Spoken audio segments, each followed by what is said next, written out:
बच्चों, class 10th में बहुत सारा वीडियो बना दिए हैं और उससे ऐसा हम फील कर रहे हैं बहुत बच्चा लाभान्वित भी हुआ है, हो भी रहा है। और पहले हम सिस्टम से नहीं चल रहे थे, क्वाड्रेटिक इक्वेशन का बनाए थे, द्विघात समीकरण का एपी का बनाए थे।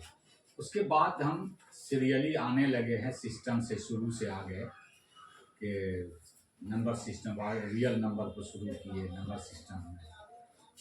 इसके बाद पोलिनोमियल अभी हाल में ख़त्म किए, सभी वीडियो उनका आ चुका है।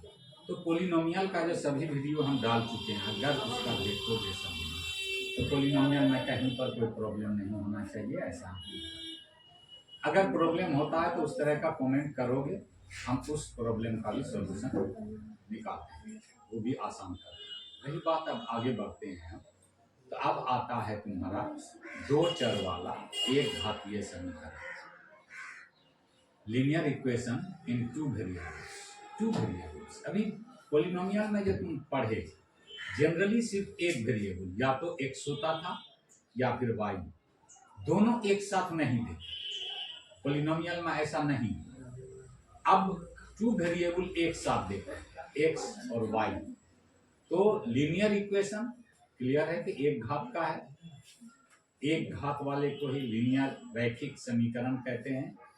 रैखिक समीकरण या एक घातीय समीकरण, दो वेरिएबल दोनों एक्स और वाई, यू और भी, दो वेरिएबल होना चाहिए, उस पर कोई पावर नहीं, एक पावर जो छिपा होता है बस वो नहीं।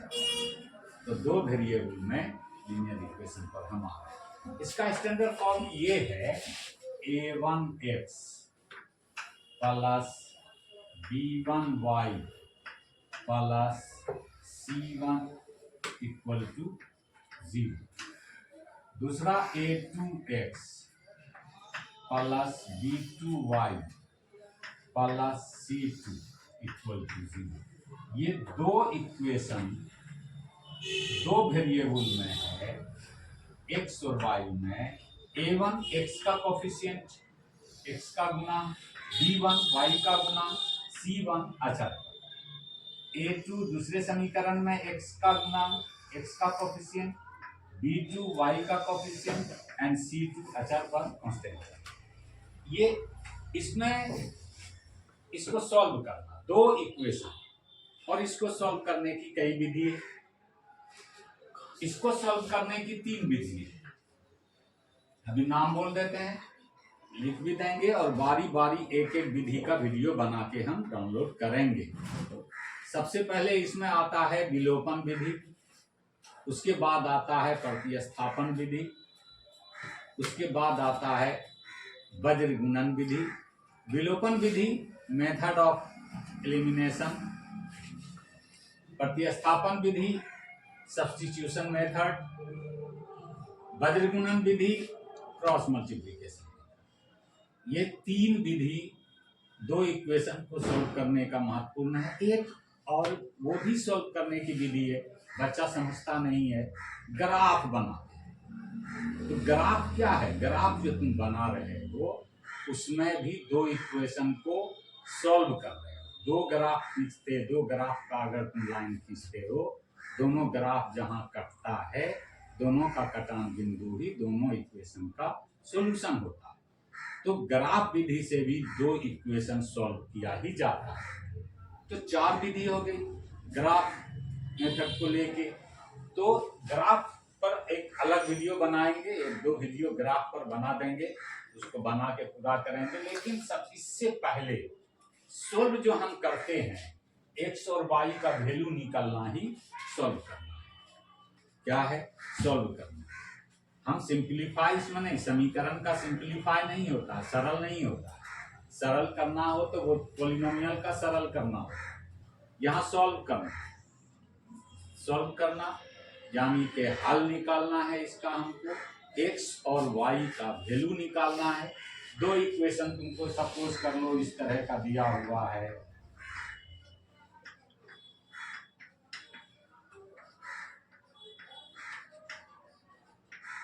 इस तरह से दो इक्वेशन दिया, अब दोनों से कंपेयर करके तुम देखो कि x का कोफिशिएंट पहले में 2 है, a1 हो गया 2, y का कोफिशिएंट b1 है तो b1 हो गया यहाँ -3, c1 हो गया -5, a2 1 हो गया, x का कुछ नहीं है तो 1 इंटू दिस है, a2 का वैल्यू 1 हो गया, b2 का वैल्यू 2 एंड c2 का वैल्यू -1। इस तरह से कोफिशिएंट का चुनाव हो जाता है।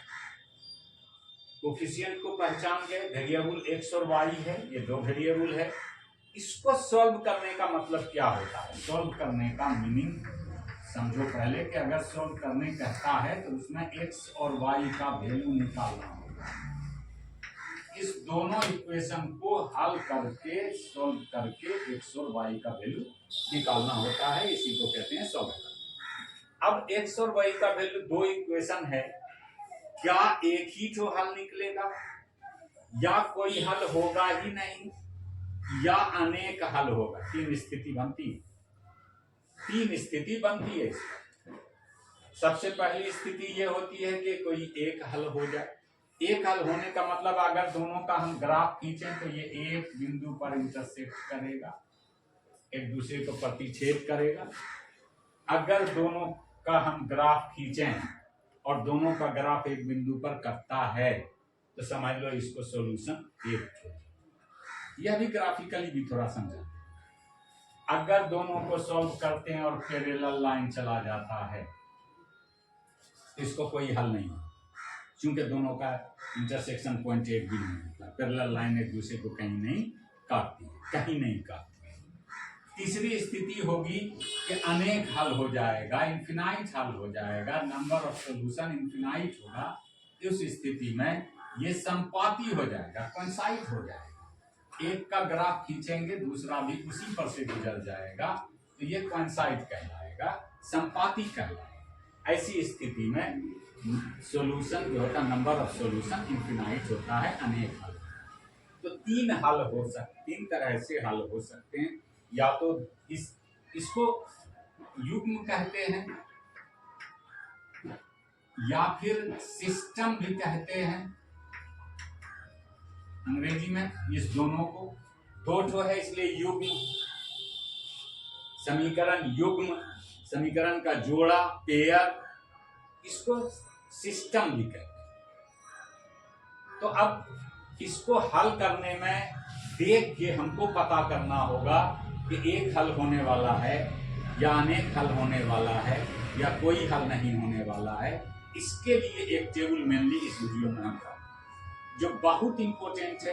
बोर्ड एग्जाम में ऑब्जेक्टिव में 2 क्वेश्चन कम से कम, उससे ज्यादा भी उस एक टेबल से रहेगा जो अभी हम तुमको बताने जा रहे हैं। सिर्फ एक टेबल से कम ऑब्जेक्टिव का 2 और लॉन्ग टाइप में 2 क्वेश्चन, 2 अंक स्तरीय में क्वेश्चन इससे बिताएगा। एक टेबल को अगर समझ लो, ढंग से याद रख लो। हमने टेबल का मोटिव बताया कि टेबल से क्या मिलने वाला है। 2 इक्वेशन है तुम्हारा, 2 वेरिएबल में है, इसमें कोफिशिएंट के रिलेशन से पता चल जाएगा। हम बता रहे थे कि 2 वेरिएबल में 2 इक्वेशन दिया हुआ हो तो देख के तुम कैसे पता कर सकते हो या हल्का से कैलकुलेशन करके तुम कैसे बता सकते हो कि इस युग्म को, इस सिस्टम को एक हल है या अनेक हल है या इसको हल है ही नहीं। इसके लिए जो हम टेबल में समझाना चाह रहे हैं, ध्यान देना, बहुत बेहतरीन चीज है और थोड़ा सा मेरा मॉडिफाई किया हुआ है। इस तरह से तुमको समझाएंगे कि बहुत आसान लगेगा। 2 इक्वेशन तुम्हारे पास है, a1x b1y plus c1 equal to 0 and a2x plus b2y plus c2 equal to 0। इस पर हम एक टेबल बनाएंगे।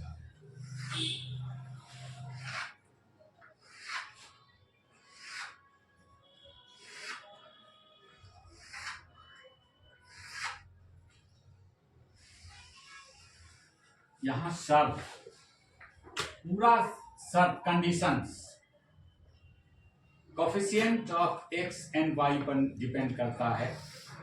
बता चुके कि a1 a2 x का कोफिशिएंट है, b1 b2 y का कोफिशिएंट है, c1 c2 कांस्टेंट टर्म है। हलों की संख्या, नंबर ऑफ सॉल्यूशन, युग्म का नाम,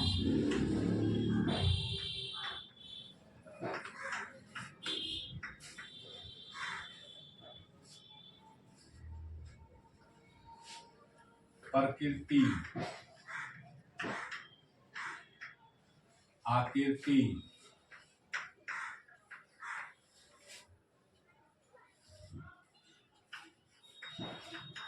संगत या असंगत। इतनी बात को ध्यान से समझ लेना। 3 कंडीशंस हैं, 3 शर्त है, तीनों को इसमें हम पूरा करने वाले हैं। पूरे ध्यान से वीडियो देखना। सबसे पहला, अगर a1 by a2 यानी coefficient of x, a1 by a2 coefficient of y b1 by b2 के बराबर नहीं हो, सिर्फ ये दोनों पर विचार नहीं हो, तो ऐसी स्थिति में एक और केवल एक हल होता है, एक और केवल एक,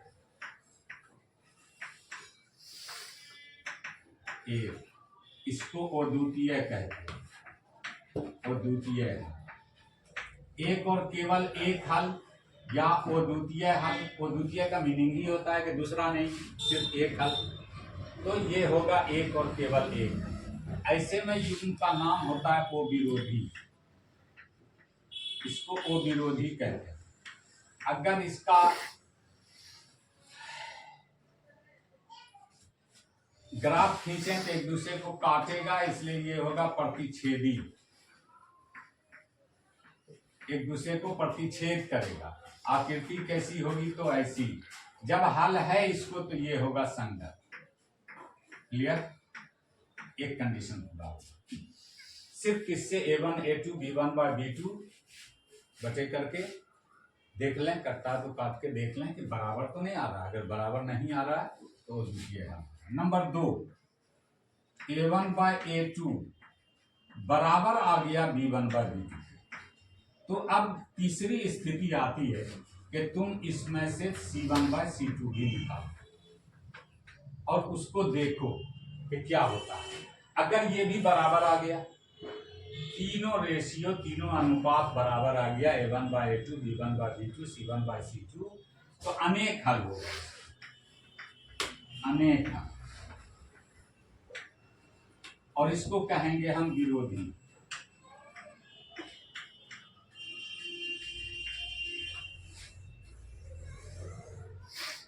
ये हो जाएगा संपाती,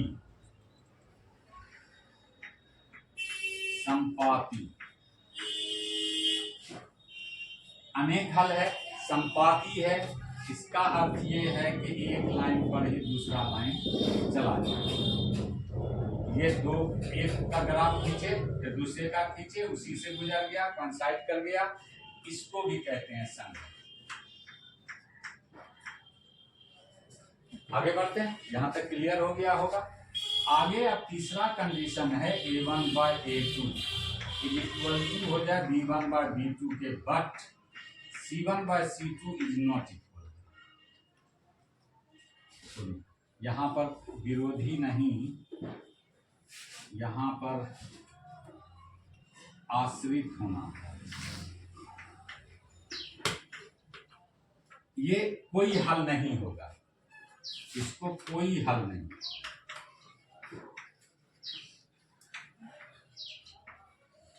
इसको कोई हल नहीं होगा। अगर a1 by a2 b1 by b2 के बराबर आ गया और c1 by c2 बराबर नहीं आया, तो इसको एक भी हल नहीं होगा, कोई हल नहीं होगा, तब इसको कहेंगे विरोधी। मिस हो गया था, उसमें विरोधी लिखा गया, वो आश्रित होगा और ये विरोधी। इसमें चूंकि कोई हल नहीं है तो ये समांतर आएगा, इसका अगर ग्राफ हम खींचें तो वो समांतर होगा, और उसकी प्रकृति इस तरह से, समांतर लाइन को आकृति में जानते हो, तो यहाँ कोई हल नहीं है, इसलिए इसको असंगत, यहाँ कोई हल नहीं है, इसको असंगत कहते हैं। बात समझ में आ गई होगी। ये क्लियर कर दिए हैं, इस पर से क्वेश्चन जरूर आता है। सबसे पहली बात एक बार सुन लो, जबानी याद रह जाएगा। a1x plus b1y plus c1 equal to 0, a2x plus b2y plus c2 equal to 0। ये दो इक्वेशन है जिसको हम युग्म कहते हैं या फिर सिस्टम कहते हैं। अगर x का coefficient a1 by a2, y के कोफिशिएंट b1 बाय b2 के बराबर नहीं आता है तो हम कहते हैं कि ये समीकरण युग्म वो विरोधी है। इसको एक और केवल एक हल होगा, वो द्वितीय हल होगा और ये संगत कहलाता है, प्रतिच्छेदी कहलाता है। नंबर 2, अगर a1 बाय a2 बराबर आ गया b1 बाय b2 के और c1 बाय c2 निकाले वो भी बराबर आ गया, तीनों रेशियो बराबर आ गया, तब ऐसी स्थिति में अनेक हल होगा, हलों की संख्या अनेक होगी और उसको आश्रित कहेंगे, एक दूसरे पर आश्रित है और ये संपाती होगा। एक का ग्राफ खींचेंगे दूसरे का भी खींचेंगे तो उसी पर से गुजर जाएगा। ऐसी स्थिति में इसको भी संगत कहते हैं और ये कहलाता है संपाती, कोइंसाइड। उसके बाद तीसरा कंडीशन आता है कि a1 बाय a2 और b1 बाय b2 बराबर आ गया लेकिन c1 बाय c2 बराबर नहीं आए, तब ऐसी स्थिति में युग्म को कोई भी हल नहीं होगा, एक भी हल नहीं होगा। इसको कहते हैं हम विरोधी और समांतर रेखा होती है, जिसकी आकृति ये है समांतर रेखा की। और ऐसी स्थिति में जब कोई हल नहीं होता है तो उसको को संगत कहते हैं, इनकंसिस्टेंट कहते हैं। ये दोनों को अंग्रेजी में कंसिस्टेंट कहते हैं और इसको इनकंसिस्टेंट कहते हैं। तो हम समझते हैं कि अगर इस वीडियो को देखोगे बहुत लाभान्वित होगे, बहुत नंबर इससे आ जाएगा, थोड़ी सी मेहनत में अच्छा नंबर आएगा। इसलिए ध्यान से देखना और हमको इसका पता चलना।